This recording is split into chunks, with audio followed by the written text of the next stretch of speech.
Welcome,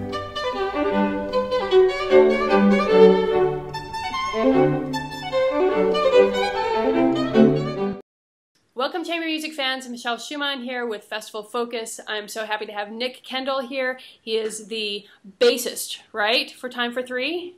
Almost. Almost. You are the... one of the violinists. Yeah, I'm sorry about that. It's okay.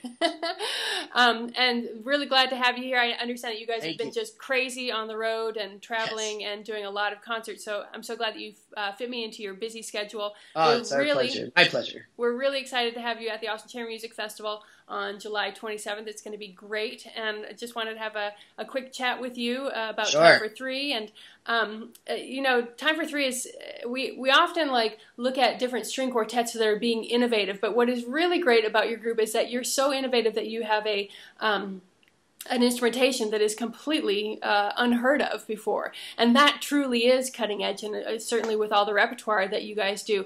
Can you tell me a little bit about how you guys got together and how this group came about? Well, you're absolutely right. It's by the way, we're very much looking forward to coming to Austin. You know, the music scene there is kind of cool, so thank you for having us. But yeah, I mean, innovation all around. When, you know, this group started by accident. We were friends, hanging out, you know, as students at Curtis Institute of Music. We were the only ones back then really having these jam sessions, you know, after our orchestral rehearsals or our lessons. And we were just like-minded souls. We weren't thinking to be a genre-specific group. We weren't thinking that, oh, we need a viola, we need a mid-range voice, we need rhythm. It was literally just three guys who just seemed to sync up musically. It was just so easy how it all came together. And so that's how it started. I mean, you know, we weren't really serious for a couple years. And then the school's administration, the president, Gary Graffman, heard about it and said, you guys should really start thinking about it. And we were, you know, we just do party tunes, you know, gypsy things or Americana stuff, and throw a Beethoven theme and put a bluegrass riff behind it. But then as we performed, we started gaining a following. First, our friends always, you know, egged us on. We played school parties, and then we started getting hired out for events. So then we started arranging our own stuff, predominantly by Renan, our bass player. And 13 years later, we have, you know, hours of music just for us alone. And then we've been commissioning really well-known composers to write for us with orchestral accompaniment, and a variety of different kind of presentations. So it's very, if you had asked us back when we met, if we were doing what we're doing now, we would have laughed at you. Well, it's so amazing because you guys were all you all went to Curtis, and Curtis, of course, is the best of the best conservatories in the country. And when you get into Curtis, you certainly don't think about that kind of career for yourself as doing any sort of popular music, because it tends to be more obviously on the conservative side. And so I think it's really great that the administration of Curtis was sort of like behind you, that Gary Graffman was saying, which is an amazing thing. And all of our teachers too. My teacher, who is probably the famous, one of the most famous and successful students of David Oistrakh, the famed violinist. And he was always so supportive of this. And each one of us also still continue to play in the traditional aspect. I mean, Zach, the other violinist, is concertmaster of the Indianapolis Symphony. I continue to play, you know, the traditional repertoire written for concerto, for violin solo, sorry. And Renan is incredible. He's created these camps for bass players that are hugely popular, waiting lists for several years now, and doing a lot for education. So there's a lot of substance that is behind this group, but the output of which has been supported all through our career as Time for Three by Curtis and our individual teachers. So it's been great. Yeah, it sounds almost as if you didn't really seek out your career path, but rather you just did what you loved, and the path was sort of made for you, which is super exciting. It is exciting. It's been very challenging. As you can imagine, there is no model for what we do. Instrumentation wise, of course, like it used to be that we tell our friends, or people who are just being told by their friends what Time for Three was, and the first thing they'd ask is, it has a drummer, a singer. It's like, no, 2 violins and double bass. And people would be like, 2 hours of that, I'm going to go to sleep. So there's major hurdles of how to get past that. But we've stuck with it, and we've learned a lot, and I think we've been enriched because we've stuck to it. And now it's wonderful because now we have quite a big following. Yeah. Do you think that it'll inspire more groups of this sort, 2 violins and bass? And do you make your music available, like scores to your arrangements available for groups? I think it definitely has opened doors for young students wondering what it is that they're going to do after they graduate these really great conservatories, and of which there are a lot of them in our country alone. So the possibility, we have seen actually groups, innovative groups, come out of conservatories. We are trying our very hardest to get organized so that we can share our music. There has been a major ask by everybody from musicians themselves to school teachers to high school orchestra band directors, and we just want to do it right and organize ourselves.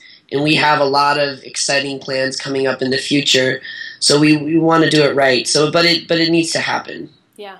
And of course, we're so grateful to be asked. I mean, it's kind of crazy. Well, and it's nice to know that once you begin that project, that there's going to be demand for it too, because these things take so much energy and they take so much willpower to put together. It's nice to know that you're going to have some interest in that kind of right from the get-go. Yeah, we've a lot of our rep is, it's for the 3 of us, but it can be put in the hands of an orchestra or, a choir even, or a band, a marching band scenario. So we're gathering our stable of collaborators to think about how we can put this out in various forms, also more smaller groups like string quartets or trios too. So lots to come. Tell me a little bit about the repertoire that you guys play and how you kind of intermingle classical and more popular music. Yeah.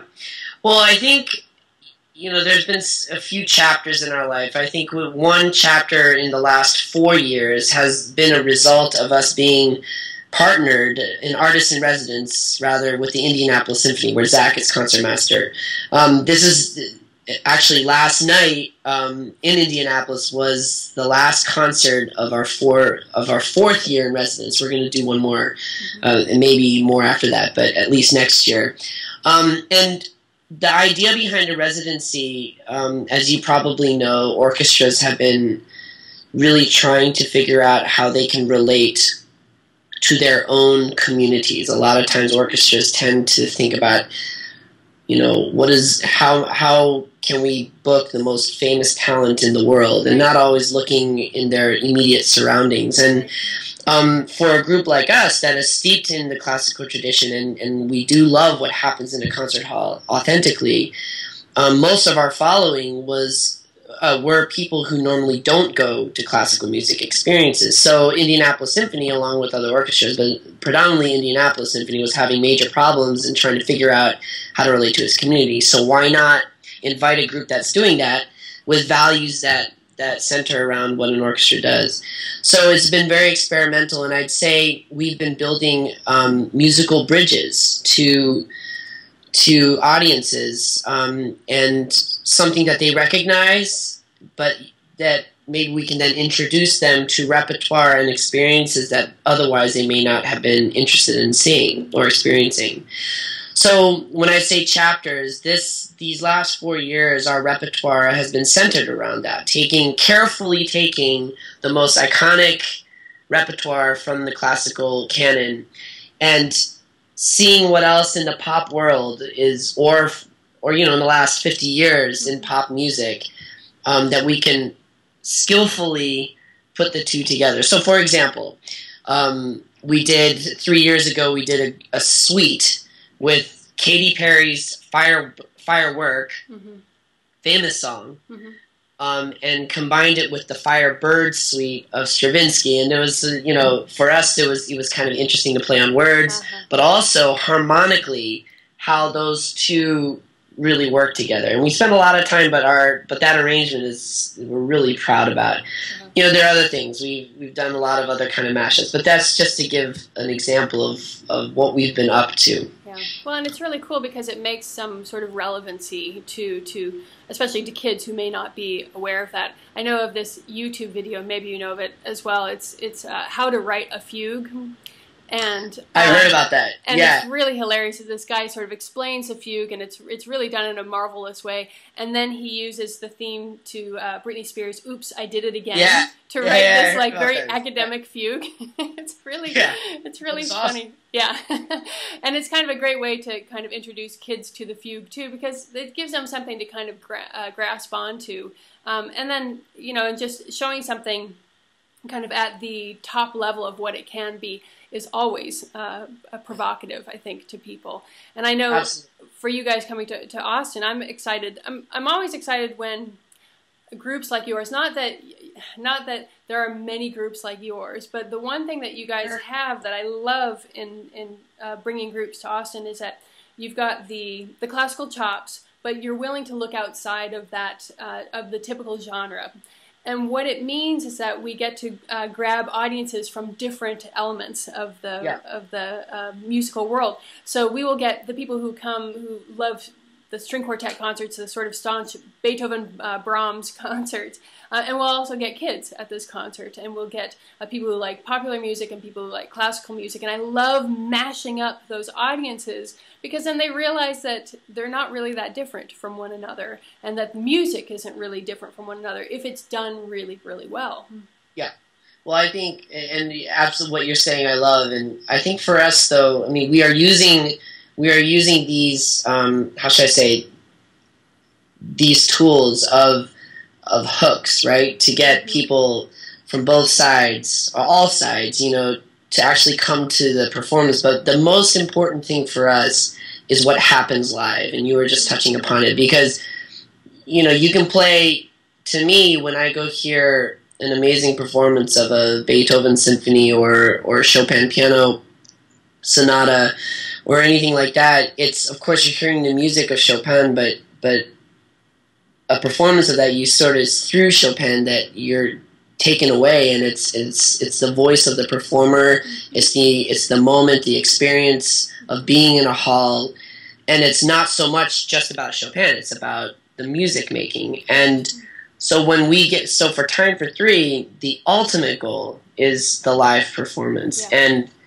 the communication through these musical genres and things that we have chosen to combine or mash up. But ultimately, people come away with an experience that, you know, is this energy that's between the three of us, and we invite people to participate in our conversation and communication on stage.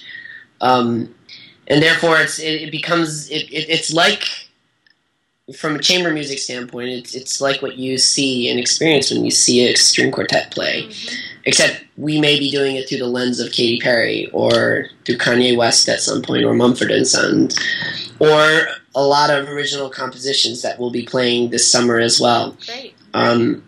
So yeah, it's cool and diverse and hopefully engaging and fulfilling. Well, and the audience has so much to do with that too. There's the three of you guys, Absolutely. But then the fourth element of that is the audience, and when the audience it's very reciprocal. Yeah, and when they're excited to hear the music and open to new experiences, you as a performer, you can really feel that and kind of play off of that.